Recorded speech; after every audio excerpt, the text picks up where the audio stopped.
Halo Sobat Fans, ketemu lagi sama kita di Steven Family.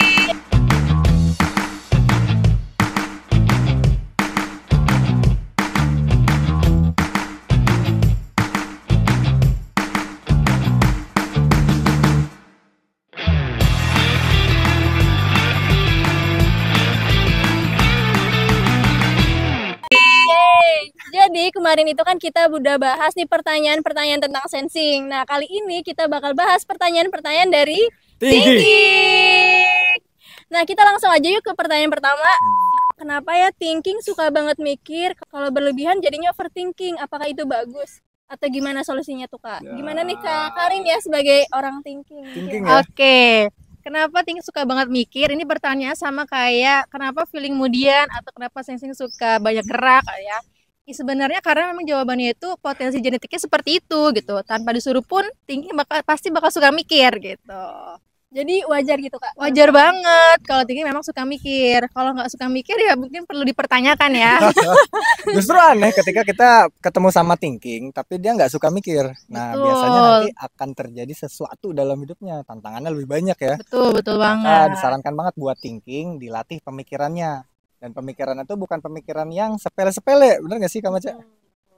Karena kan emang thinking sendiri kan dia di belahan otak dominan itu ada di bagian neokorteks sebelah kiri. Wow, mantap. Nah itu emang fungsinya untuk berpikir. Jadi wajar banget nih kalau misalnya 24 jamnya orang thinking itu kerjaannya tuh ada aja yang dipikirin gitu. Bahkan kadang-kadang mau tidur aja mikir dulu. Bahkan kadang-kadang isi pikirannya ke bawah mimpi. Betul. Dan ini yang menyebabkan jadinya dia overthinking mungkin ya. Gitu. Nah, mungkin solusinya biar teman-teman thinking gak overthinking ya, coba kadang-kadang tuh isi pikiran kalian perlu ditulisin tuh gitu ya. Jadi diuraikan tuh apa aja sih yang teman-teman pikirin, dan mungkin teman-teman bisa bikin skala prioritas juga nih gitu. Kira-kira pikiran mana sih yang kira-kira perlu untuk ditindaklanjuti, dipikirin gitu ya, atau mana yang udah nggak perlu dipikirin gitu, atau mungkin bisa didelegasikan aja ke orang. Betul banget. Jadi pikirkanlah sesuatu yang penting-penting ya gitu, daripada yang nggak penting mending buang aja. Yang penting di filter. Oke, mantap. Langsung lanjut ke pertanyaan kedua ya. Siap. Oke, kedua nih. Bagaimana mengatur skala prioritas ala thinking biar jadi thinking yang cerdas dan bisa manage? Ini teringat di materinya workshop Steven level 2, menjadi thinking yang cerdas ya. Menjadi thinking yang cerdas itu salah satunya itu adalah menentukan prioritas. Sebenarnya banyak banget cara untuk menentukan prioritas ya. Kayak kemarin kita sharing itu terkait dengan 4 kuadran ya Kak Maca ya. Iya, 4 kuadran. Jadi ada yang penting dan mendesak, ada yang penting tapi tidak mendesak, ada yang tidak penting dan mendesak, ada yang tidak penting dan tidak mendesak gitu. Jadi teman-teman bisa kategorikan kegiatan atau aktivitasnya teman-teman ke 4 kuadran yang tadi. Gitu. Nah, ini kuadrannya nanti muncul nih. Ting. Gitu. Dan juga diselaraskan dengan tujuan hidup teman-teman yang pengen dibawa gitu. Juga benar. Biar kalau misalnya nanti ada persimpangan jalan tuh, kita udah tahu nih mau pilih jalan yang mana. Betul banget. Biar nggak melenceng juga kan, sesuai dengan skala prioritas teman-teman gitu. Jangan lupa panggilan thinking itu ahli strategi ya. Betul. Maka kalau belum bisa mengstrategikan hidup Anda, berarti Anda perlu belajar lebih jauh. Belajarnya di mana? Di Steven Family. Lanjut ke pertanyaan ketiga ya. Oke, ini ternyata banyak banget yang nanyain tentang ini. Apa tuh? Jodoh pasangan yang cocok buat thinking dong Kak, terutama cewek thinking. Oke, di rekomendasi paling pertama untuk cewek tipe thinking adalah tipe insting ya, yang dimana thinking ini akan menjadi tangan kanannya si insting, dan insting ini akan menjadi pembuka jalan bagi si thinking gitu. Kalau dari Kak Dika sama Kak Marsha apa nih? Kalau orang thinking ya biasanya suka pasangan yang pintar gitu kan, terus yang punya tanggung jawab gitu. Itu biasanya itu jadi poin utama sih buat orang thinking, dan berkomitmen ya.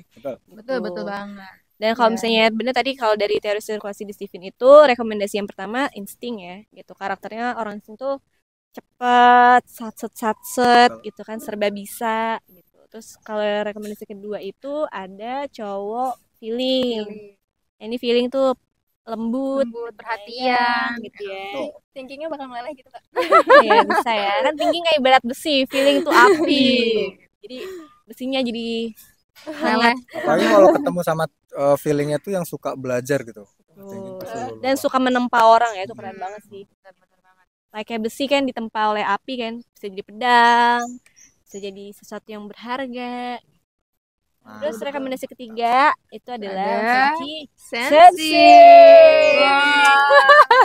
Boleh. Boleh. Silakan. Yes, satunya adalah sensing, karena sensing itu dia mendukung thinking ya dari teori sirkulasi, yang dimana nanti perempuan thinking akan lebih powerful jadinya ya, karena laki-laki punya suami yang super sigap ya. Betul banget. Jadi kalian butuhnya pasangan yang kayak gimana? Nah, boleh konsultasiin juga ya di kolom chat ya. Betul. Sesuaikan dengan kebutuhan kalian masing-masing. Pertanyaan keempat nih, cara upgrade pengetahuan buat thinking gimana ya Kak? Oke, karena thinking ini kan dia otak-otaknya korteks ya, otak-otak pengen dan selalu pengen selalu pengen tahu gitu, otak-otak yang suka belajar. Jadi ketika dia pengen mengupgrade dirinya ya udah perbanyak ilmu dengan baca buku gitu kan, baca-baca berita terupdate biar data terkini itu ada gitu loh. Betul. Jadi harus sering-sering ikut kajian juga gitu ya, jadi belajar juga, baca buku tuh wajib banget sih buat orang thinking. Jadi sering-sering pakai otaknya. Tapi sebelum itu harus kosongin gelasnya dulu nih. Oh ya, ini benar juga ya. Sama satu lagi, pinter-pinter cari referensi yang valid ya, yang tepat juga. Betul banget. Karena kalau misalkan thinking dapetnya yang nggak valid, sayang aja. Pegangannya jadi kepegangan yang nggak kuat kayak gitu. Dan tetap perlu guru ya, buat bisa ada yang mendampingi gitu kan, memberikan kita arahan, memberikan kita nasihat. Kalau nggak yang paling gampang nggak, belajar aja di mana? Stephen Family. Lanjut ya, pertanyaan kelima nih. Dari hasil sertifikat Stephen itu kan ada mencari pabrik untuk menjalankan mesinnya. Dan mencari tapak untuk menekuni spesialisasinya. Maksudnya apa ya Kak?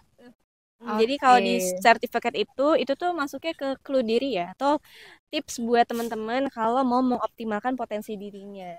Nah, buat thinking introvert itu yang mencari tapak ya, untuk menekuni spesialisasinya. Artinya kayak teman-teman thinking introvert tuh kan perannya ya lebih cocok sebagai spesialis nih, karena berpikirnya mendalam. Jadi tapak itu bisa diartikan sebagai kantor gitu ya. Misalnya teman-teman punya kantor sendiri sebagai tapak gitu punya kan. Pijakan ya istilahnya. Iya gitu. Atau misalnya kalau teman-teman kerja di kantoran nih, punya mejanya sendiri, punya ruangan sendiri, sehingga teman-teman lebih kuat tuh dalam menancapkan spesialisasi teman-teman. Betul. Nah, kalian thinking extrovert yang mencari pabrik ya, untuk menjalankan mesin profitnya. Itu maksudnya apa? Itu seperti organisasi atau sistem gitu kan, karena orang thinking itu kan memang punya kemampuan dalam memanage ya gitu. Nah, ketika memanage itu dia butuh pabrik. Nah, pabrik di sini tuh diibaratkan seperti organisasi atau sistemnya ini. Gitu. Jadi ketika dia ikut organisasi, dia ibaratnya punya pemikiran yang bisa kepake gitu kan, sehingga bisa menjadi mesin profit di dalam organisasi atau bisnis tersebut. Betul banget. Karena salah satu, ini nambahin sedikit, salah satu kekuatan thinking itu adalah mencari kesalahan. Makanya kalau misalkan dia masuk ke organisasi atau dia punya pijakan di suatu badan atau institusi, itu dia akan lebih powerful, dia akan lebih tajam dalam melihat kebocoran-kebocoran sistem yang terjadi pada organisasi tersebut, sehingga organisasi tersebut bisa melihat kebocorannya dan segera memperbaiki kebocorannya. Jadi buat evaluasi itu keren banget ya thinking. Betul. Oke Sobat Fem, sudah selesai nih pertanyaannya.